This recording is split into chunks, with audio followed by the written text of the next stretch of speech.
जब मैंने कलवरी सूली पे देखा, मेरे पापों का बोझ सब खुल गया, मैं आजाद हुआ। मेरे पापों का बोझ सब खुल गया, मैं आजाद हुआ। एक बार जब मैंने कलवरी सूली पे देखा, मेरे पापों का बोझ सब खुल गया।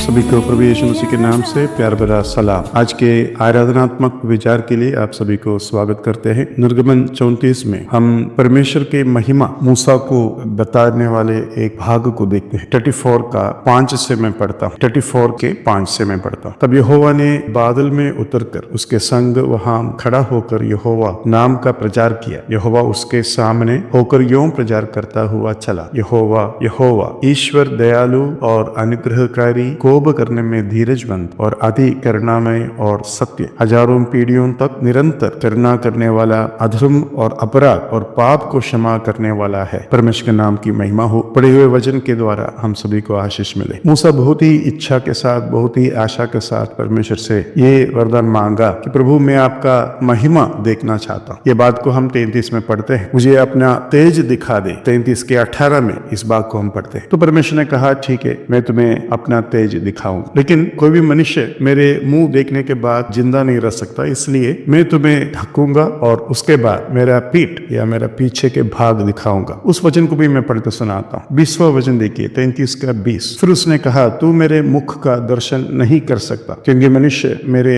मुख का दर्शन करके जीवित नहीं रह सकता। इतना तेजवान, इतना महिमा से भरा हुआ अति पवित्र परमेश्वर है हमारा परमेश्वर। लेकिन आज आराधना में हमें आनंद दिलाने वाली बात ये होना चाहिए कि परमेश्वर ने जब अपना महिमा मूसा को दिखाया तो उन्होंने अपने पवित्रता और ताकत तो नहीं, अपने सामर्थ और किए हुए बड़े बड़े कार्यों को नहीं, लेकिन उन महिमाओं को दिखाया जो एक कमजोर मनुष्य, एक पापी को जरूरत है। एक पापी का जरूरत दयालु परमेश्वर है। और प्रभु कहता है, यहोवा यहोवा ईश्वर दयालु। हमें अनुग्रह की जरूरत है। हमें अपनी योग्यता से कुछ भी प्राप्त नहीं कर सकते। और इसलिए यहाँ लिखा है, और अनुग्रहकारी। अगर हमारा परमेश्वर कोप करने में, जल्दीबाजी करने वाला परमेश्वर या जल्दी कोप करने वाला परमेश्वर हो, तो हम कहाँ टिक पाएंगे? हमारे ऊपर दया बहुत चाहिए। और इसलिए प्रभु कहता है, कोप करने में धीरजवंत और अति करुणा में। हमें सत्य की जरूरत, और उस सत्य में वही प्रभु को हमें चलाना पड़ेगा। और प्रभु ऐसा ही करते हैं। यहाँ हम पढ़ते हैं करुणा में और सत्य। 7वें वचन में पढ़ते हैं, हजारों पीढ़ियों तक निरंतर करुणा करने वाला। तभी हम जिंदा रह पाएंगे, तभी हम टिक पाएंगे। और यहाँ कहता है, अधर्म और अपराध और पाप का क्षमा करने वाला। भाई बहनों, एक छोटा बच्चा, 5-6 महीने का बच्चा, उस बच्चे को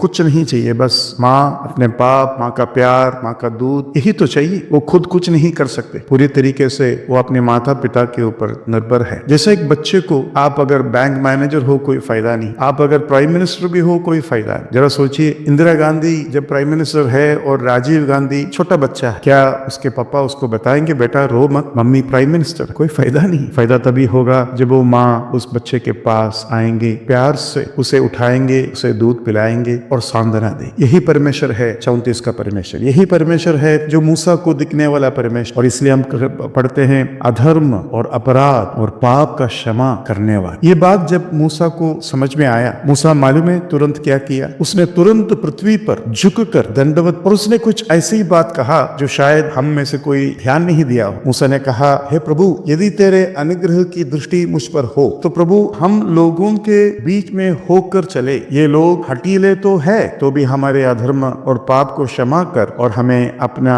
निज भाग मान के ग्रहण कर। देखो मूसा ने क्या कहा, हम अच्छे लोग हैं, हम आपको प्यार करते हैं, हम आपका सेवा करेंगे, हमें अपना लो। ऐसा नहीं कहा, उल्टा ये कहा हम तो हठीले हैं। मतलब हम हठीले लोगों के लिए एकदम सही परमेश्वर है आप, क्योंकि आप दया करने वाला। और इसलिए हमारे अधर्म और पाप के क्षमा कर और हमें अपने निज भाग मान के ग्रहण कर और हमारे बीच में चल। देखिए कितना बड़ा सच्चाई यहाँ हमारे सामने। हमारा परमेश्वर को हम आज आराधना करेंगे, क्योंकि हम पापी होकर भी वो हमसे प्रेम किया, हमारे अधर्मों को पाप माफ किया और हमें अपना। ये महिमा जो यहाँ हमें दिखता है, ये सबसे स्पष्टता के साथ दिखने वाला जगह है क्रूस। क्रूस में जितना हमने दया देखा, करुणा देखा, अनुग्रह देखा, धीरजवन देखा, अधर्म और अपराध और पाप का क्षमा देखा, और कहीं भी हमें दिखाई नहीं दे। पूरे इतिहास, पूरे बाइबल में परमेश्वर का ये महिमा जैसे क्रूस पर दिखाई देता है और कहीं नहीं दिखाई दे। उसके मतलब जब परमेश्वर ने मूसा को अपना महिमा दिखाया, क्रूस को ही